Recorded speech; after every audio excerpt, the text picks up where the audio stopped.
언니의 따끈따끈 독설 구독자 여러분, 추위에 건강하게 잘 지내고 계시는 거죠?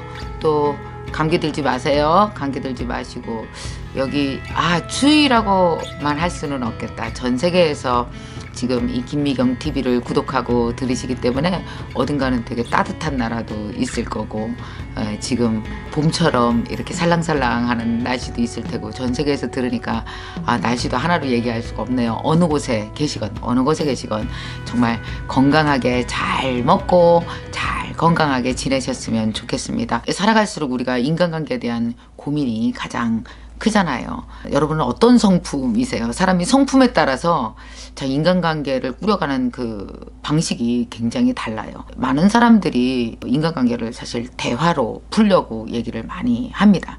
근데 여러분 어때요? 대화로 풀려요? 대화로 풀려요? 이런 경우가 있어요. 사람들 이렇게 살다 보면은 뭔가 되게 상황이 꼬이고 그랬을 경우 이런 얘기 하잖아요. 우리가 허심탄회하게 만나서 술 한잔 하면서 얘기하자. 그래갖고 오라 그래. 그래서 얘기를 한단 말이에요. 그러다가 인간관계가 아주 더 끝장이 나는 경우가 많이 있어요. 만약에 여러분 이런 경우 있으십니까? 누군가와 되게 속상한 관계가 있어. 그러면 왜 밤새 잠이 안 오잖아요. 나도 그런 경우 있어요. 밤새 잠이 안 온다. 내가 당장 만나서 얘기를 해야지. 그리고 뭔가 얘기를 하고 전화를 끊었는데 왜 미진해서 못한 말이 있잖아요. 그러면 그 말 못했어. 그래갖고 밤새도록 왜 시나리오를 쓰잖아요. 그래, 그때는 그 말 했어야 되고 이 말 했어야 되고 내가 이렇게 얘기하면 더 완벽하게 내 입장을 전달할 수 있고 걔를 끝장낼 수 있었을 텐데, 정말 그야말로 그러다가 끝장이 나는 거예요. 우리가 사람과 대화를 할 때 먹는 마음을 가만히 보면은 어떠냐 하면은, 너 이리 좀 와봐. 그리고 나서 대화를 할 때 보면 대부분 취조예요. 너 그랬지, 너 그랬다며, 너 어떻게 나한테 그럴 수가 있니? 이건 뭐냐면 따지는 거고 취조예요. 여기서 기분이 좋을 사람이 하나도 없는 거죠. 그래서 저도 그런 경험들을 한단 말이에요.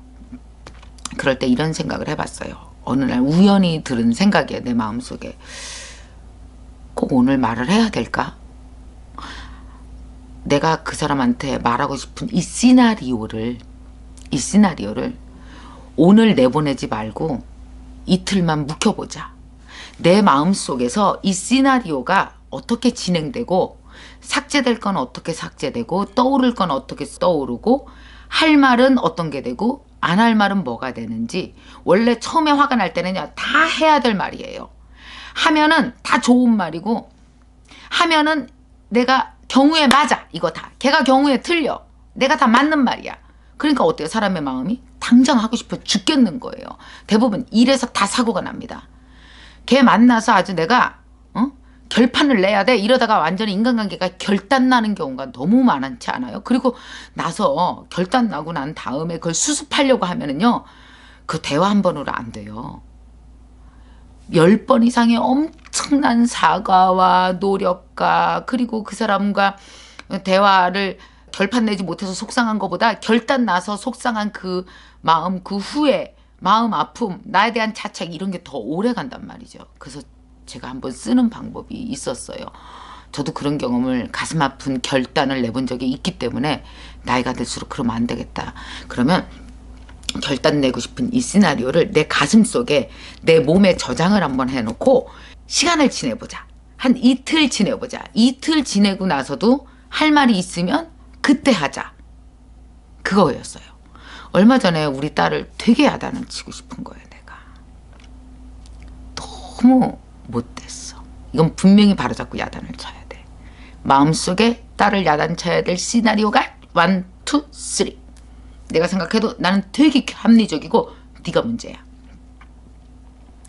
만약에 그 말을 내가 우리 딸을 불러서 너 여기 앉아봐, 너 생활 태도가 왜 그러니 도대체, 이러면서 다 하나하나 얘기했다면 우리 딸은 엄청 상처를 입었을 거예요.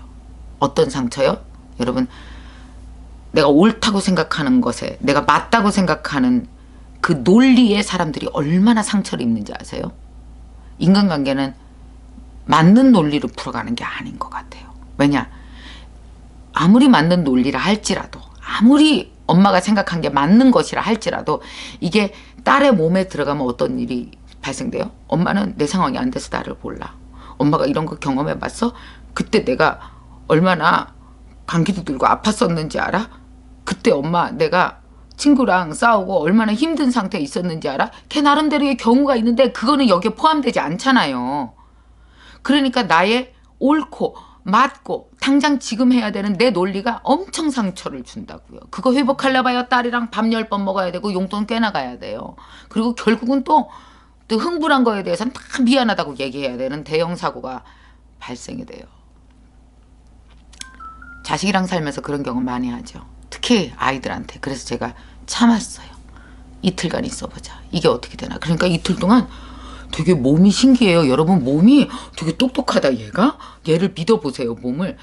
하고 싶은 말을 몸 안에 저장하고 그냥 생활을 하는 거예요. 이렇게 강의도 갔다 오고 밥도 먹고 그러다 보니까 저녁 때 돼서 다음날 아침에 일어나니까 그래 그 말은 굳이 하지 않아도 지가 알아서 할 것 같아. 또 한 이틀 지나니까 에휴 그래 걔도 속상한 면이 있었겠지. 한 3일 지나고 났을 때는 뭐 말을 하냐 그냥 불러서 고생한다 등 두드리고 밥이나 한번 먹자. 세상에 그 산더미 같은 말이 다 어디로 간 거야. 이게 몸에 들어와서 이렇게 다 나갔나 봐. 그냥 다 나갔나 봐. 여러분요 어떤 말이라도 내 몸에 저장해서 2, 3일만 지나면 나가는 말이 80% 아닐까요? 그런 경험 안 해봤어요? 나만 한 거예요? 여러분요 우리가 살면서 내 몸이 참 현명한 경험을 많이 합니다.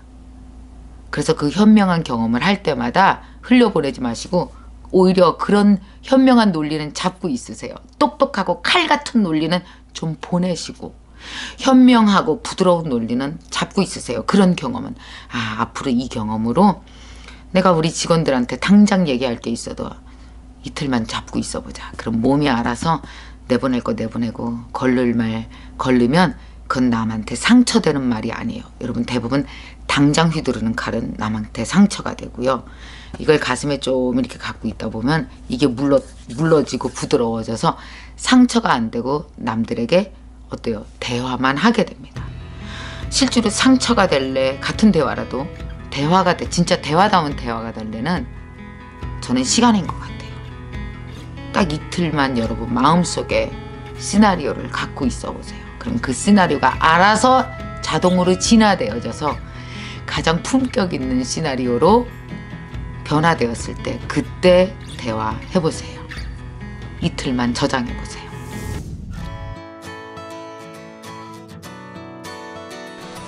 제가 만난 CEO들 중에서 참 성공하신 분들이 있어요. 내가 그분들을 되게 분석을 많이 해봤거든요. 그러니까 한때 돈 번 사람이 아니고 장기적으로 오랫동안 성공을 유지하거나 장기적으로 오랫동안 돈을 잘 벌고 사는 사람들이 있단 말이에요. 그런 사람들의 특징을 내가 분석을 해봤어요. 제가 한 26년간 강의하면서 많은 사장님들을 봤거든요. 또 사업을 하는 사람 많이 봤는데 그 특징이 뭔지 알아요? 진짜 웃겨요. 대부분 다 남들한테 미안한 마음을 갖게 하는 사람들이었어요. 미안한 마음. 이런 거예요. 내가 그 사람이 누군가를 만나서 뭔가를 해줬어. 많이 베풀었어. 아니면 한 번쯤 참아줬어. 한 번 내가 뭐 10원 줄 걸 20원 줬어. 이런 식으로 어떤 식으로건 미안한 마음이 들게 하는 거죠. 아니면 뭐 전화를 한 번 더 해줬어. 아니면 문상을 한 번 갔어. 위로를 해줬어. 어떤 식으로건 사람들에게 나에게 대해서 미안한 마음을 되게 갖게 하는 거예요. 여러분 그 미안한 마음이 나중에 다 돈 되는 거 아세요? 진짜예요. 저도 살면서 이렇게 그 비즈니스로 거래를 하다 보면 전화가 왔어요. 근데 내가 일주일간 너무 바빠서 뭐 일주일까지는 안 가더라도 막 2, 3일간 너무 바빠서 전화를 좀 늦게 걸었어요. 그럼 어떤지 아세요? 꼭 미안하죠. 당장 콜백을 못 해준 게 너무 미안한 거예요. 그러면 어떤지 아세요? 그 사람이 요구하는 걸 반드시 들어주게 돼 있어요. 그날 바로 전화했으면 죄송합니다. 제가 시간이 없어서 이래도 되는 걸 3일 늦게 전화하는 바람에 늦게 전화해서 죄송하고요. 예. 그러고 다 들어주게 돼 있어요. 사람들은요 되게 웃기죠. 미안한 것에 대한 대가를 반드시 내게 돼 있어요. 그거 뭐라고 전화 3일 만에 했는데도 미안한 마음을 지불하는데 만약에 그 사람이 나를 위해서 크게 일을 해줬어. 그럼 어때요? 내가 먼저 그 사람한테 받은 게 있잖아요. 그 미안한 마음을 웬만한 사람은 다 갖고 있어요. 물론 이런 질문 하실 수도 있어요. 나는 베풀기만 했는데 미안한 마음을 안 갖는 사람은 어떡하나. 그 삭제하면 돼요. 그런 사람은. 원래 그런 사람 몇 안 되기도 하지만 주위에 그런 사람만 바글거린다고 한다면은 그거는 문제가 있어요. 대부분 그렇지 않아요. 일반적인 사람을 얘기하는 거예요. 자, 그러면 그래서 제가 한번 그렇게 되게 성공하신 분이 한 분 계시단 말이에요. 참 입지전적인 분이에요. 그분을 만나서 물어봤어요. 이렇게 성공한 비결이 뭐냐라고 물어봤더니 그분이 나한테 뭐라 그러냐면 결국 모든 나중에 성공이라든지 돈을 버는데 제일 중요한 건 인간관계다. 왜냐하면 사람과의 사람 관계에서 도와주거나 거래가 일어나서 돈을 버는 거니까요. 근데 그분이 금융회사 CEO거든요. 금융회사 CEO가 나한테 한 말이 뭐라는지 아세요? 너무 금융회사 CEO답지 않은 얘기를 하는 거예요. 김 원장 그거 알아요? 손해봐야 이익 보는 거예요. 이게 도대체 뭔 소리야? 그랬거든요. 지금 알겠어요. 손해봐야 이익 본다는 거. 인간관계도 여러분 마찬가지예요. 돈 버는 것도 똑같아요. 내가 그 사람한테 먼저 약간 베풀었어. 그 사람이 나한테 미안했어. 이게 뭐야? 내가 손해본 것 같잖아. 그죠? 그 사람이 나한테 미안해. 내가 더 많이 줬다는 뜻 아니에요. 손해죠, 지금 현재. 근데 한 달 후 가면 어떤지 아세요? 미안한 마음을 갚아요. 결국은 큰 이익으로 돌아온다는 거예요. 그래서 그분은 늘 자기는 항상 머릿속에 이거를 한 줄 새기고 간대요. 누군가를 만날 때 오늘도 손해보자. 오늘도 손해보자. 근데 그분이 살면서 본 많은 손해, 지난 30여 년간 쌓아놓은 모든 손해가 나중에 다 오늘 30년 전 손해 중에 하나가 이익이 되고 그 전에 손해본 거 10개가 오늘 뭉쳐서 이익이 되고 이러면서 모든 것은 그 사람의 성공과 돈으로 다 현재 작용하고 있다고. 그래서 정말 자기가 인생의 좌우명으로 몇 가지 갖고 있는데 그 중에 전혀 단 한 번도 틀리지 않았고 실패하지 않았던 좌우명 하나가 그거라는 거예요. 손해봐야 이익 본다. 저도 그 말을 가끔씩 생각날 때가 있어요. 그래서 오늘 그 얘기를 꼭 하고 싶었어요. 더군다나 제가 요즘에 손해보는 게 많거든요. 그래서 갑자기 그 사장님 생각이 났어요. 맞아. 손해봐야 이익 본다고 하는데 이 말이 맞겠구나. 그 사람이 나한테 미안하겠구나. 언젠가 갚겠구나. 그런 생각이 들더라고요. 그래서 요즘에 만약에 여러분 중에 그런 사람이 있을 것 같아요. 되게 손해본 것 같아. 인간관계에서. 내가 그때 막 이익을 차렸어야 되는데 여러분 한번 기억해 보세요. 누군가와 대화를 하는데 내가 이긴 것 같아. 내가 이긴 것 같아. 어떤지 아세요? 일주일 후에 반드시 질 겁니다. 왜냐? 그 사람이 나 싫어해서요. 근데 왜 진 것 같은데 이기는 듯한 거. 그게 진짜 돈 버는 인간관계고 그게 다 이익되는 인간관계고 할 것 같아요. 그래서 저도 요새 생각했어요. 내가 이렇게 손해보는 거 많으니까 나중에 이익이 참 많을 모양이다. 사실 여러분 이런 생각 안 하세요? 사람이 철이 들고 성숙해진다는 건 내 현재 오늘의 나의 부족함을 해석할 수 있는 현명함 때문인 것 같아요. 그래서 오늘을 부족으로 해석하지 않고 오늘을 풍요로 해석할 수 있어야 미래가 풍요로워지고 그래야 오늘 희망을 잃지 않고 또 살아갈 수 있는 방법이 되기도 하잖아요. 그래서 여러분의 하루를 희망으로 해석할 수 있는 팁을 하나 드리겠습니다. 만약에 요즘에 진짜 손해보는 것 같다라는 느낌이 드신다면 이거 이익이 되겠구나. 한번 생각해 보세요. 인간관계건 돈이건 여러 가지의 어떤 거래건 손해보는 듯 해야 그것이 이익이 되고 그리고 겉으로 보기에 오늘 손해라고 포장되어진 거 안에 뜯어보면 아주 괜찮은 이익이 숨어져 있기 마련이거든요. 그래서 오늘 손해에 슬퍼하지 마시고 미래의 희망적인 이익에 대해서 또 여러분이 기대를 할 수 있었으면 좋겠어요. 웬만하면 손해에 대한 해석 더 현명하게 하시기 바랍니다.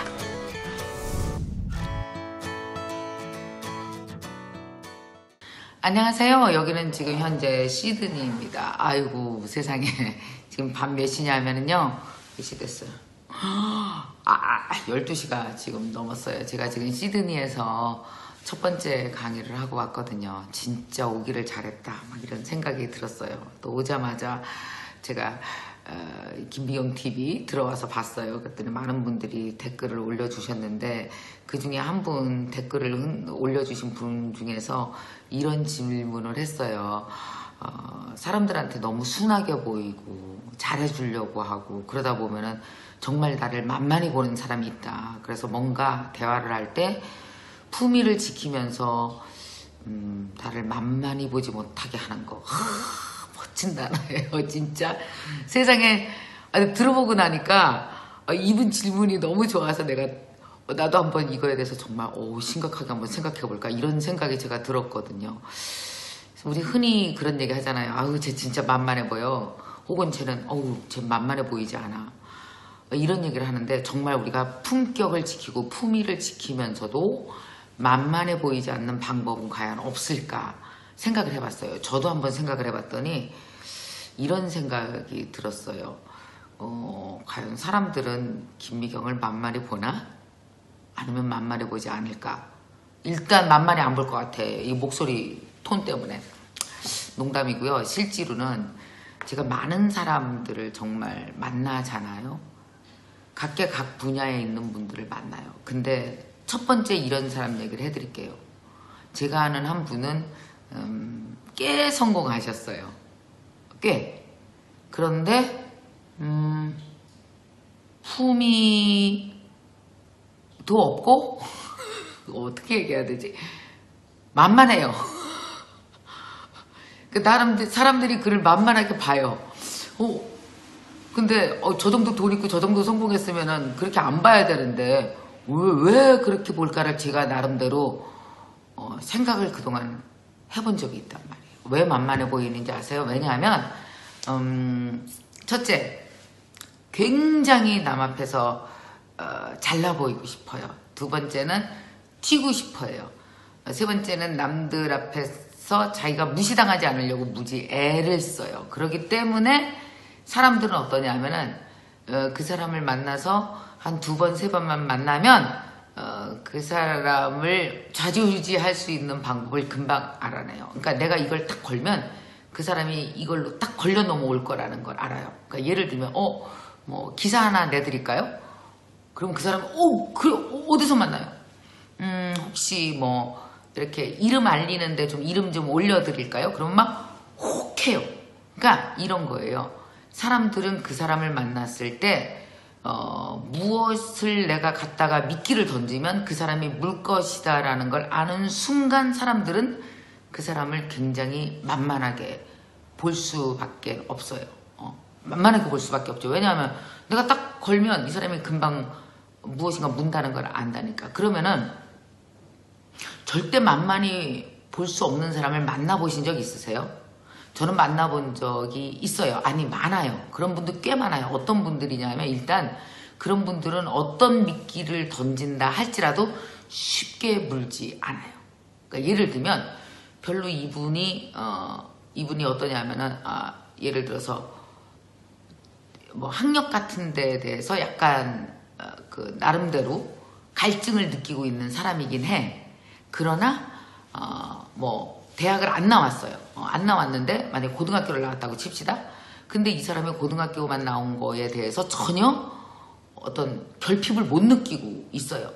나름대로 자기 나름대로 되게 공부를 많이 해왔고 자기 나름대로 철학을 다 갖추고 있어요. 근데 어떤 사람이 이분한테 뭐 대학에 대해서 무슨 명예학사 무슨 명예박사 뭐 이런 거 있잖아요. 명예자 붙은 거. 이걸 갖고 이 사람을 걸고 싶어. 그걸 드리겠다고 뭐 꼭 걸고 싶지 않다고 할지라도 이걸 드리겠다고 이렇게 제안을 했을 때 이분이 뭐라 그러냐면 괜찮습니다. 저는 지금 제가 갖고 있는 이 환경만으로 충분하고 그리고 또 제가 스스로 나 자신이 열심히 살아왔기 때문에 저는 더 부족한 게 없습니다. 그런 거 없어도 됩니다. 무섭지. 갑자기 막 무서워지지 않아요? 이 사람 만만히 볼 사람 아니네. 이게 뭐냐면 또 예를 들어서 돈이 부족한 사람한테 돈을 주겠다고 했을 때 괜찮습니다. 저는 지금 내가 가진 돈으로 사는 것만으로 지금 충분합니다. 저 배려해 주신 건 고맙지만 괜찮습니다. 이거 뭔지 아세요? 자기 나름대로의 어떤 틀과 룰이 있는 거예요. 그래서 나다움을 아는 거예요. 여러분, 나다움을 알고 나다움에 대해서 굉장히 자신감을 갖고 있는 걸 뭐라고 그래요? 그걸 자존감이라고 불러요. 자존감이 뭐냐면 나는 정말 괜찮은 사람이라는 확신인데, 그 내가 괜찮은 사람이 누가 나한테 무엇을 주면은 내가 괜찮아지는 게 아니고, 내 있는 그 자체로 나 자신에 대한 충족감과 나 자신에 대한 자신감, 그리고 나는 이걸로 되게 괜찮은 사람이다라는 확신을 잔잔하게 갖고 있는 사람은 절대로 함부로 우리가 움직일 수가 없어요. 어떤 미끼를 줘도 그는 그거를 쉽게 물지 않아요. 그 이유는 뭐냐면은 누가 무엇을 나한테 던져줬을 때, 예를 들면 나다움이라는 이 틀이 있어요. 거기에 그거를 대입해보고 나서 나답지 않으면 이는 사람은 쉽게 움직이지 않는 거예요. 이런 사람들은 우리가 어때요? 만만하게 볼 수가 없죠. 자, 그러면 이렇게 만만하게 보이지 않는 사람이 품격까지 갖추고 품위까지 갖추려면 어떻게 해야 될까요? 제가 사회생활을 오랫동안 하면서 내린 결론은 다른 거 아니고요. 그게 바로 뭐냐 하면은 품격을 지키는 건 겸손이더라고요. 진짜 어떤 사람을 만났는데 자기다움에 대한 확신이 있고 쉽게 움직이지 않아. 움직여도 요동치지 않고, 어떤 사건에도 요동치지 않고 자기다움에 대한 확신을 갖고 천천히 한 스텝씩 걸어가. 무엇인가 던져졌을 때 막 뛰는 사람은 내가 끌리는 대로 끌 수 있기 때문에 되게 만만해요, 그런 사람들은. 근데 여러분, 그런 사람 있잖아요. 자기 스텝대로 천천히 자기 속도를 유지할 줄 알아. 그러니까 나다움이라는 건 그런 거잖아요. 내가 가진 것에 대한 확신, 그리고 내가 걸어가는 거에 속도에 대한 그 자기에 대한 존중, 뭐 이런 걸 갖고 있는 사람이죠. 근데 게다가 겸손해. 어떨까요?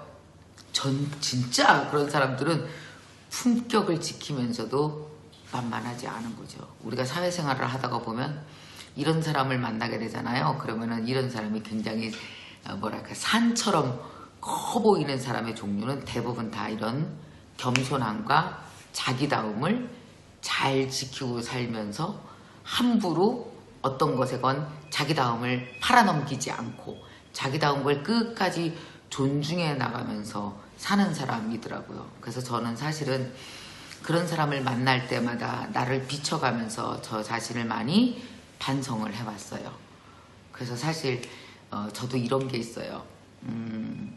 옛날에 어디에선가 한 회사에서 제가 되게 TV에도 되게 많이 나오고 잘 나갈 때 그 잘 나갈 때라는 말이 유치하긴 한데 어쨌든 그때 저한테 TV 광고를 하자고 제안이 많이 왔었어요.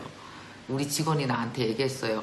선생님 돈 많이 준대요. 가세요. 어때요? 근데 내가 이렇게 얘기했어요. 그래? 나 일주일만 생각해 볼게. 왜냐하면 그것이 과연 나다운 것인가에 대해서 고민을 좀 많이 했었거든요.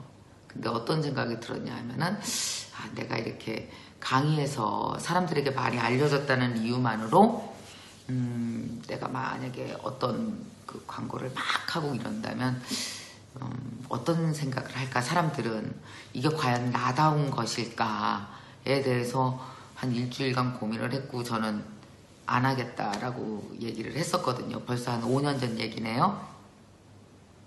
그때 내 마음에 들어온 게 뭔지 아세요? 그때 내 마음에 들어온 게 잘했어. 나다웠어. 그때 내 자존감은 한 뼘 더 컸던 것 같아요. 아마 그 광고를 의뢰하신 회사에서는 그랬을걸요. 이 여자는 좀 만만하지 않네 이런 생각을 했을 수도 있었을 것 같아요. 더불어서 저는 저 나름대로의 품격을 지키려고 애를 쓰고 사는데 가끔은 그게 잘 안 될 때가 있는데 그건 어느 순간이냐면 내가 나를 드러내려고 하는 순간에는 품격이 안 지켜지더라고요. 신기하게도 너무 이익을 보려고 막 대들면 품격이 뚝 떨어지고요. 조금 손해보려고 그러면 품격이 확 올라가는, 잘난 척 하려고 그러면 품격이 뚝 떨어지고요. 겸손해지려고 하면 할수록 품격은 올라가는 뭐 그런 현상들을 저는 살면서 되게 많이 봤거든요. 얼마 전에도 제가 여기 시드니에 와서예요. 바로 어제 한 분을 만났어요. 그분이 바로 품위를 지키면서 정말 만만해 보이지 않는 분이더라고요. 왜냐하면 자기답게 사업을 천천히 40년에 걸쳐서 아주 잘해 나가고 있었고, 그리고 남을 배려할 줄 알고, 동시에 굉장히 겸손하시고, 아, 이런 사람은 정말 멋진 여자구나, 이런 생각을 했었거든요. 여러분, 살면서 혹시 남들이 나를 만만하게 보지 않을까? 혹시 이러면 나를 허술하게 보는 거 아니야? 라고 걱정이 되신다면 우선 먼저 점검하실 거가 하나가 있습니다. 그게 뭐냐면, 과연 나는 나답게 살고 있나? 그것이 나답다는 건요, 사이즈가 중요하지 않아요. 요것도 나고 이것도 나예요. 근데 사이즈는 중요하지 않고 과연 나다움을 잘 유지하면서 나다운 걸 사랑해주고 나다운 속도도 사랑해 가면서 내가 과연 나를 잘 지켜가면서 살고 있나? 이게 제일 중요합니다. 만만하게 보이지 않는 법 중에서. 두 번째는 뭐냐 하면은 품격 있게 져주는 걸 내가 하고 있나? 막 잘난 척하고 나를 드러내는 게 아니라 어느 순간은 내가 굉장히 겸손해지면서 많은 사람을 쌓아낼 수 있냐, 이거죠. 한번 이런 생각 해보세요, 여러분. 사람이 되게 높게 올라가서 여기서 막 잘난 척을 하려고 그러잖아요. 그럼 맨 꼭대기에서 차지할 수 있는 사람은 한 5명밖에 안 돼요. 근데 낮은 곳으로 쭉 내려와서 내가 무엇인가 하잖아요. 여기서 만날 수 있는 사람은 수천 명일 수 있어요. 그래서 두 가지를 좀 기억하시면 좋겠어요. 저도 물론 사람이 굉장히 어려운 일이에요. 품격을 지키면서 만만해 보이지 않는다라는 건, 이건 인생 전체를 투자하면서 거의 돌을 닦아야지만 얻어지는 나다움이고 얻어지는 내 인생에 나에게 줄 수 있는 최고의 선물일 것 같아요.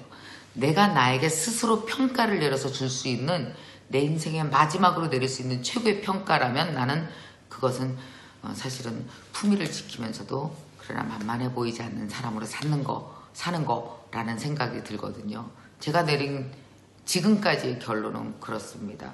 나다움을 지켜가는 거 하나, 그리고 겸손하게 낮은 자세로 더 많은 사람과 소통하고 더 많은 사람을 안을 수 있는 능력, 나 위에 더 많은 사람을 안을 수 있는 능력, 그것이 바로 저는 정말 겸손하게 품위 지키면서 나다움을 지키는 거, 만만하게 보이지 않는 거라고 생각이 들거든요. 여러분, 우리 도 닦읍시다.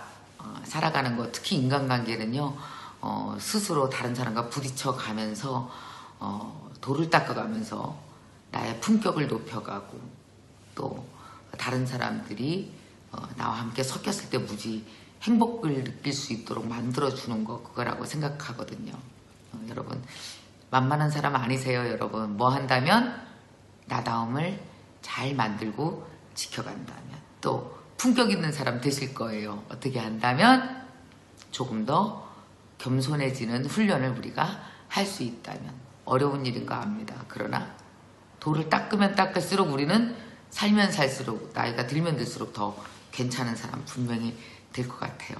저도 더 괜찮은 사람 되려고 오늘도 이렇게 도 닦으면서 좋은 사람들 바라보면서 많이 배우면서 살겠습니다.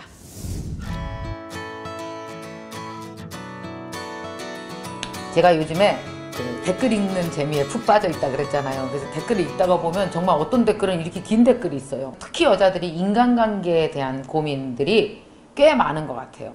이것도 30대 여자들이 특히 더 많은 것 같은데, 한 여성이 저한테 이런 걸 물어왔어요. 아마 여러분들도 이런 고민 다 하실 텐데, 그러니까 만나기만 하면 친구는 친구인데 수도 없이 자꾸 상처를 주는 친구가 있는 거예요.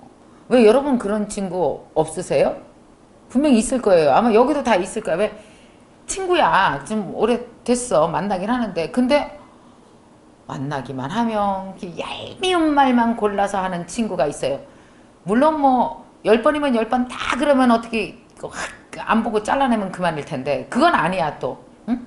어떤 때는 또 잘해. 그러다가 어떤 때는 정말 너무 상처를 주는 거예요. 한 분이 이런 댓글을 달아주셨더라고요. 상담을 해오셨는데 뭐라고 그러냐면 이런 얘기를 하는 거예요. 한 친구가 있어. 근데 이 친구를 만나면은 그렇게 5세대에서 타박을 한다는 거예요. 여자들 진짜 예를 들어서 살, 옷, 화장 이거 타박하는 거 사실 제일 치명적이잖아. 오늘 그 옷은 진짜 별로다. 안 어울린다. 아우 왜 그런 걸 샀어? 너 어디 나갈 때 그렇게 입지 마. 얼마나 기분이 상하겠어요. 근데 그 친구가 옷을 잘 입는 애냐? 아니야 아니야.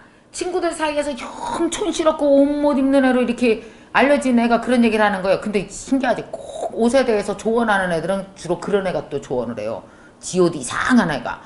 근데 이 친구는 어떠냐면은 친구들 사이에서도 그래도 옷 잘 입는다고 나름 다 이렇게 자기 그 자타가 공인하는 애인데 택도 없는 애가 와갖고 너 옷 그렇게 입지 마. 그러니까 어머 세상에 얘가 왜 이러나.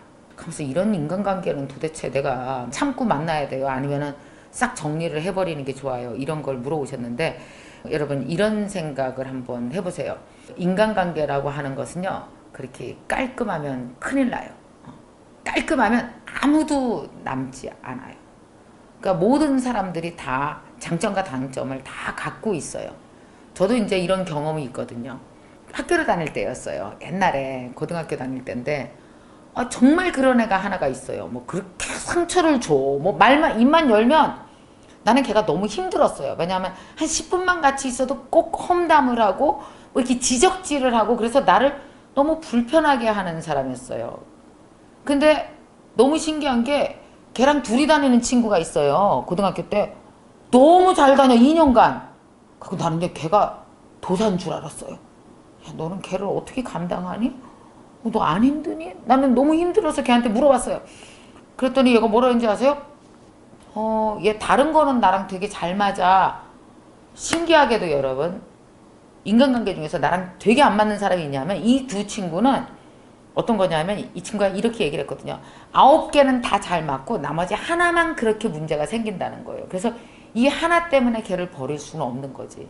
9개가 너무 아까우니까. 그래서 그 친구랑 자기는 문제없이 다닌다고 그러더라고요. 근데 나는 어떤지 아세요? 그 친구랑 만나면 나는 하나만 불편한 게 아니라 9개가 다 불편했었어요. 여러분 사람에 따라서는 성품상 9개가 다 부딪히는 친구가 있어요. 그럴 때는 어떻게 해야 될까요? 그걸 억지로 맞출 필요가 없잖아요. 왜 인간관계는 어때요? 선택이에요. 우리가 왜 꼭 그런 사람 앞에 있어야 돼요? 그러니까 저는 그 친구를 친하지 않아요. 그 후기에도 별로 친하게 지내지 않고 보지 않았거든요. 가끔씩 친구들 중에 보면은 이런 거죠. 조언이랑 충고를 한다고 하면서 사람을 되게 불편하게 하는 스타일의 사람들이 있습니다. 저한테 또 한 친구가 있어요. 지금까지 되게 친하게 지내는 친구예요. 근데 걔는 바른말을 진짜 잘해요. 그리고 본인이 바른말을 잘하고 남들이 전혀 캐치하지 못하는 특이한 것을 볼 줄 알며 그거를 충고할 줄 아는 되게 괜찮은 사람이라는 생각을 그 친구는 가지고 있어요. 네, 맞아요. 근데 어떤 좋은 충고나 조언이라 할지라도 어떤지 아세요? 마음은 아파요. 왜냐? 나의 약점을 파고들면서 얘기를 하는 거니까.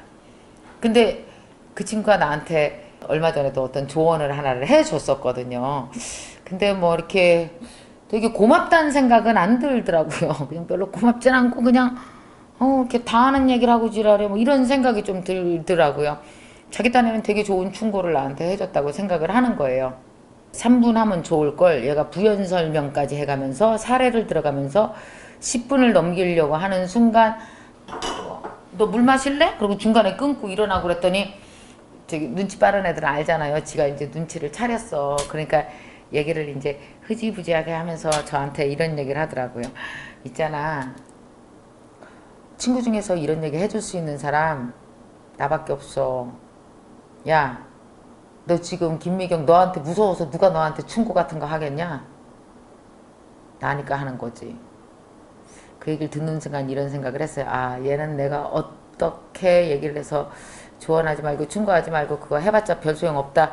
아무리 얘기하고 그거 나에게 어떤 때는 상처된다고 아무리 얘기해도 얘는 평생 이 얘기를 하겠구나. 왠지 아세요? 정당한 거야. 막 정당함으로 무장돼 있죠. 너 아무도 너한테 이런 얘기 안 해? 나니까 하는 거야. 이 엄청난 사명감까지 갖고 있는 걸 무슨 수로 말려. 그래서 제가 생각했어요. 얘가 이 사명감으로 무장해서 나에게 이런 충고를 하고 이 얘기를 해야만 친구관계가 잘 되고 나를 위한다고 생각하는 이 아이의 생각은 우리 친구관계 30년간 변한 적이 없으므로 앞으로도 변한 적이 없을 거야. 얘는 계속 이렇게 할 텐데 그럼 나는 이게 너무 불편한가? 얘를 안 만날 정도로? 아니, 절대 그렇지 않아요. 9가지가 너무 좋은 친구예요. 나 걔 없으면 못 살아요. 근데 그 하나 때문에 그 친구랑 안 지낼 순 없죠. 그럴 땐 어떤지 아세요? 기꺼이 받아들이는 거죠. 기꺼이. 그러면서 유지해 나가는 거예요. 저는 인간관계를 여러분 이렇게 퉁쳐서 보지 않았으면 좋겠어요. 조각내서 퍼즐처럼 보면은 어떨까 하는 생각이 들어요. 자, 한 사람이 있어요. 한 사람이 있어요. 그러면 그 사람에 대해서 내가 좋아하는 면들이 있잖아요. 요거 좋고 요거 진짜 괜찮은 애고 이렇게 만나면 놀 때 너무 좋고 대화할 때 너무 즐겁고 한 2박 3일 같이 여행을 가도 그냥 서로 뒹굴어도 너무 편안한 애고 다 좋은 점들이 있어요. 근데 딱 하나만 부딪혀. 그럼 어떻게 해야 돼요? 이거는 이 퍼즐은 망가뜨리시면 큰일 납니다. 아우 요건 너무 퍼즐 20개 중에서 1번이 너무 마음에 안 들어. 그럼 아우 씨 1번 빼야 되겠다. 못 빼요. 불가능합니다. 그거 합쳐서 개예요. 그럼 어때야 돼요? 그 퍼즐 1번 봐주면서 20가지 퍼즐을 갖고 있는 그 친구랑 난 어때요? 살아가야 돼요. 방법 없어요. 근데 퍼즐을 맞춰보세요. 한번. 세상에 18개가 다 마음에 안 들어. 그럼 이 2개 때문에 내가 걔를 참아낼 이유는 없는 거죠. 그죠? 이런 식으로 해야 돼요. 왜냐하면 그런 식으로 헤어지잖아요. 남는 사람 하나도 없다. 중요한 건 뭔지 아세요? 나도 그런 사람이에요. 우리 회사에서 22년 넘게 같이 있었던 책이사가 있거든요. 우리도 20개 퍼즐이라 그러면은 우리 책이사도 나한테 한 3개 정도는 정말 진절이 날 거예요. 저냥반 왜 저러나 싶을 거고 나도 우리 책이사한테 아이고 쟤는 왜 저러나 이런 게 있죠. 그러나 그 왜 저러나를 보는 게 아니라 그 7개에 대해서 감사하는 거 고마워하는 마음 서로 그리고 또 뭐가 또 그렇게 고마운지 아세요? 그 17개를 갖고 있어서 고마운 게 아니라 나의 세계가 극명하게 드러나는 날이 있을 거 아니에요. 내 직원들한테. 근데 그런 날을 참고 넘기고 그런 날이 어떤 때는 일주일간 지속될 때도 있어요. 내가 직원들한테 되게 스트레스를 줄 때도 있어요. 그런데 그 전에 좋았던 날 앞으로 좋을 17개를 보고 3개를 덮을 줄 아는 직원들이 너무 고마운 거지. 사실 인간관계에서 제일 고마운 건요. 그 3개 덮어주는 힘이 너무 고마운 거예요. 그것 때문에 인간관계가 사실은 끌어갈 수 있는 거거든요. 사람들이 원장님이 참 사람 복이 많다고 이런 얘기를 하거든요. 근데 한편 이렇게 생각해 보면 서로 그 3개, 4개 마음에 안 드는 걸 서로 참아가는 힘이 강한 사람끼리 운 좋게 보인 것 같아요. 그래서 이렇게 15년, 20년 함께 그 할 수 있는 힘이 그 있는 것 같거든요. 그래서 여러분 이런 생각으로 한번 보세요. 직장에서도 있고 우리의 모든 인간관계는 많은 장소에서 이렇게 얽히고 설키고 이어집니다. 자, 첫 번째 볼까요? 직장이라는 인간관계가 있어요. 근데 나랑 정말 사수 부사수처럼 아주 팀장, 부팀장, 그 밑에 몇 명 안 되는 팀처럼 한 3명이, 4명이 붙어서 일을 하는 조직들이 굉장히 많잖아요. 여러분, 모든 사람은 전혀 다른 퍼즐을 갖고 있는 사람입니다. 좋은 퍼즐, 내가 싫어하는 퍼즐. 이게 다 섞여서 있는 사람이에요. 물론 여러분 자신, 나 자신도 그런 사람이거든요.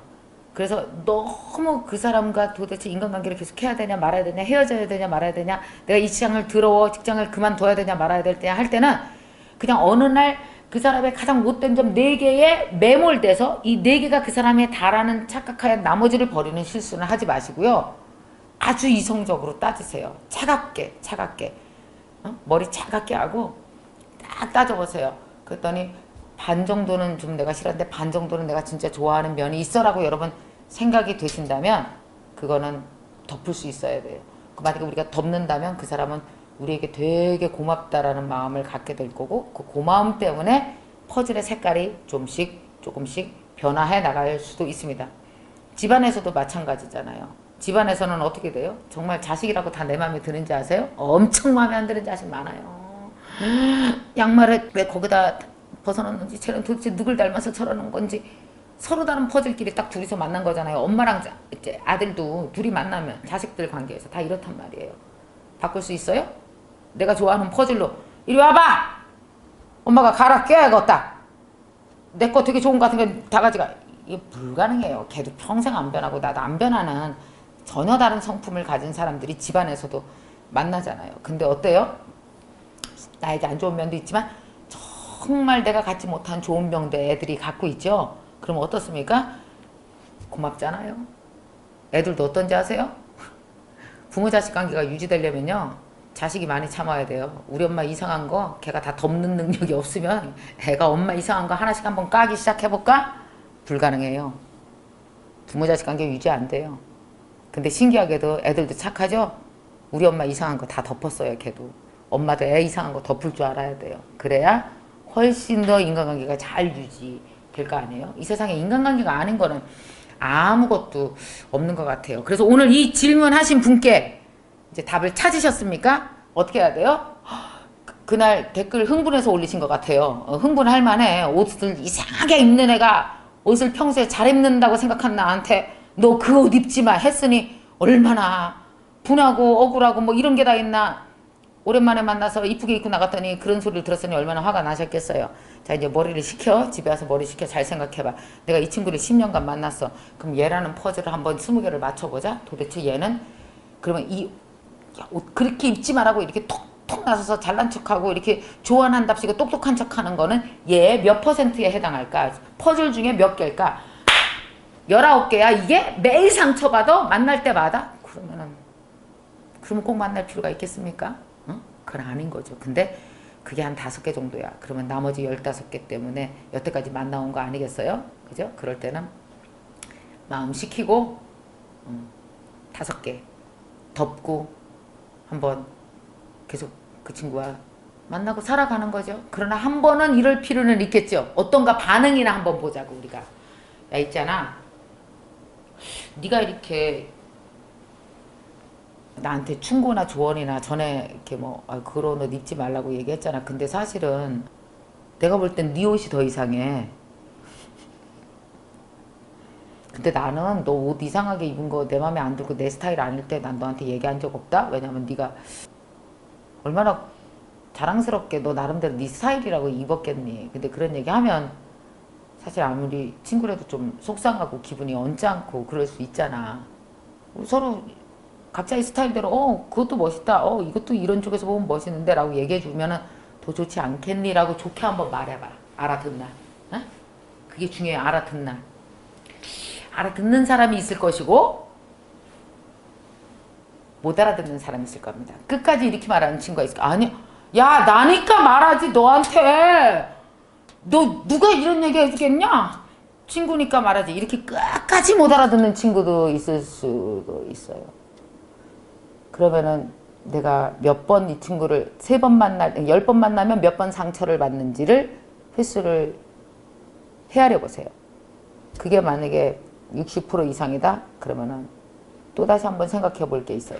자, 인간관계를 할 때 제일 중요한 것이 한 가지의 감정으로 실수로 인하여 이 한 가지 감정 때문에 나머지 좋은 걸 다 무너뜨리는 실수는 첫 번째, 절대 하지 말자.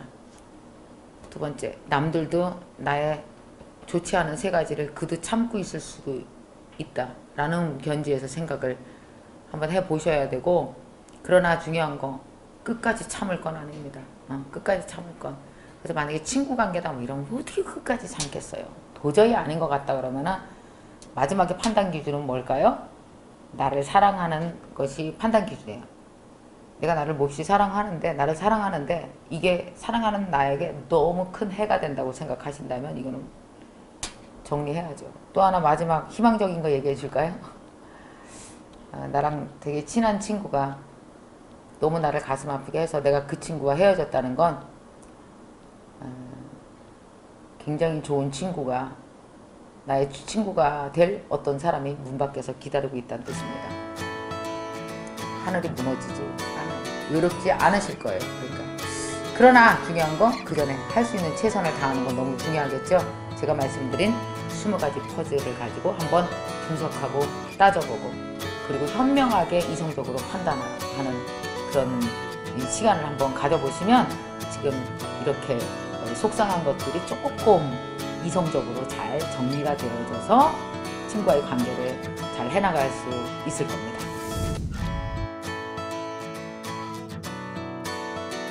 자, 여러분은 혹시 누군가와 친해지기 위해서 나쁜 짓을 한 적 없으세요?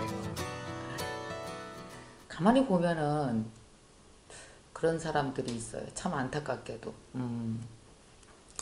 어떠냐면은 왜 이런 거 있잖아요. 회사에 사이에서도 벌어지고 친구들 사이 혹은 가족 간에도 이런 일이 벌어지는데 얘기를 하는 거예요. 예를 들어서 한 엄마가 얘기를 합니다.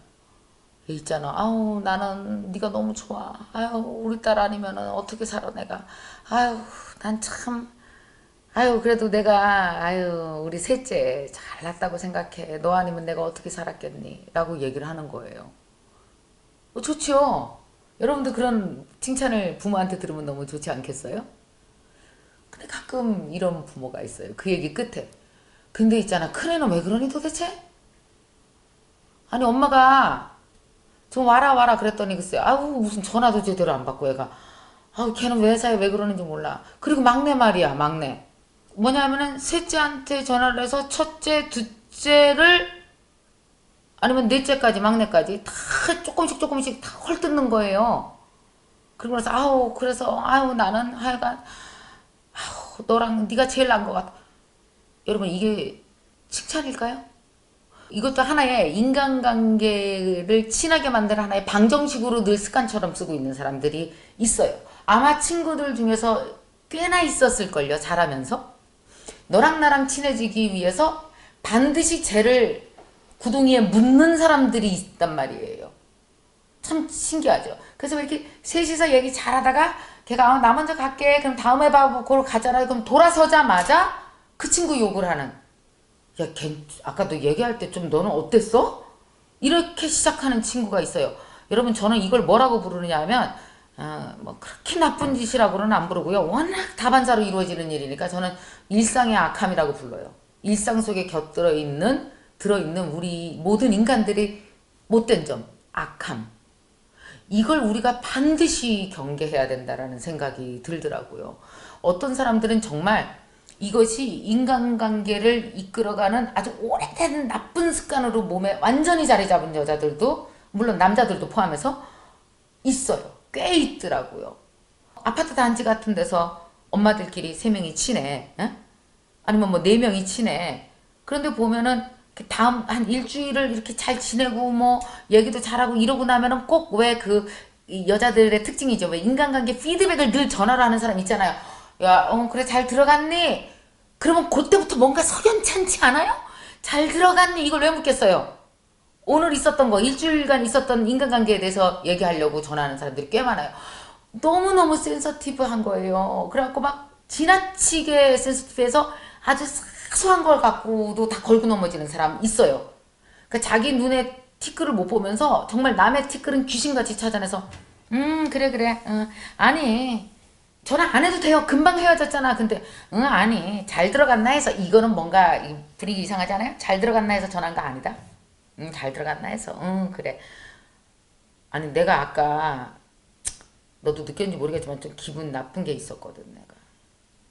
걔는 근데 너 걔랑 고등학교 동창이잖아. 나랑은 요새 만났지만 걔 고등학교 때도 그런 거 있었니? 그러면서 그 친구랑 없는 친구 이야기를 한참 헐뜯으면서 만약에 친해졌다고 칩시다. 여러분 이게 친한 걸까요?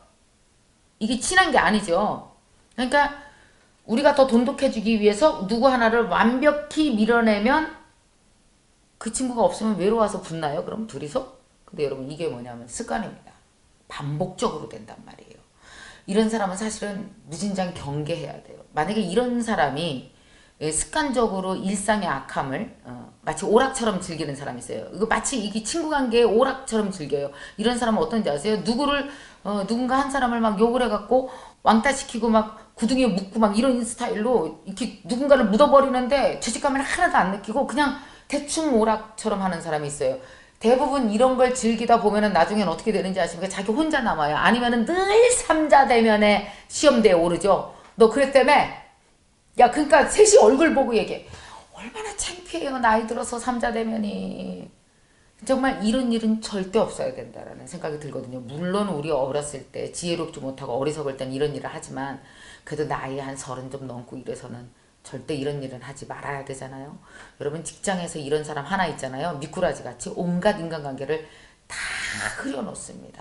다 흐려놓고 정말 막 직장 분위기를 엉망으로 만들어 버리거든요. 여러분 이런 사람이 어디에도 있는지 아세요? 문제는 심각한 건 집안에 있으면 정말 큰일 나는 거예요. 집안에 있잖아요. 가족이라는 관계가 왜 굉장히 끈끈한 피로 맺어진 관계잖아요. 그러다 보니까 믿음도 훨씬 더 강할 수 있잖아요. 그래서 배신감도 더 크다는 거 여러분 아세요? 파장의 원리예요. 믿음이 크면 잘못됐을 때 배신감도 더 커요. 그래서 왜 엄마의 역할이 무지무지 중요하고 아버지 역할이 너무나 중요합니다. 혹시 5형제가 있는데 이 형제가 와서 엄마 있잖아 나는 여기 셋째랑은 친한데요 엄마 막내는 왜 그래? 큰언니는 왜 이래? 이러고 나서 만약에 둘째가 욕을 한다 절대로 부모는 들어주면 안 돼요. 그걸 동조해주면 큰일 나는 거예요. 근데 부모도 어리석은 사람은 자꾸 자식 흉을 봐요. 이 자식한테 저 자식 흉 보고 특히 또 누가 그러냐면 시어머니가 이제 며느리가 한 3명 된다 그러면 이 며느리 하나랑 친해지기 위해서 나머지 한 며느리를 무진장 욕을 했다고 칩시다. 여러분 이 며느리가 끝까지 잘할 것 같아요? 언젠가는 안 돼요. 그럼 어디 가서 붙을 거예요 나중에? 얼마나 어색하고 힘든 관계가 돼요. 정말 중요한 거는 가족 간에서는 절대로 이런 일이 안 생겨야 되는 거죠. 우리가 특히 나이가 먹으면 먹을수록 이제 가족이 하나둘 성인이 되잖아요. 이제 애들은 내가 함부로 막 흉봐도 되는 존재들이 아니에요. 애들이 어른이 됐고 더군다나 시집장가를 가서 있다 그러면 한 가정을 꾸리는 가장으로서 굉장히 자존감이 있는 자존심이 있는 사람들이란 말이에요.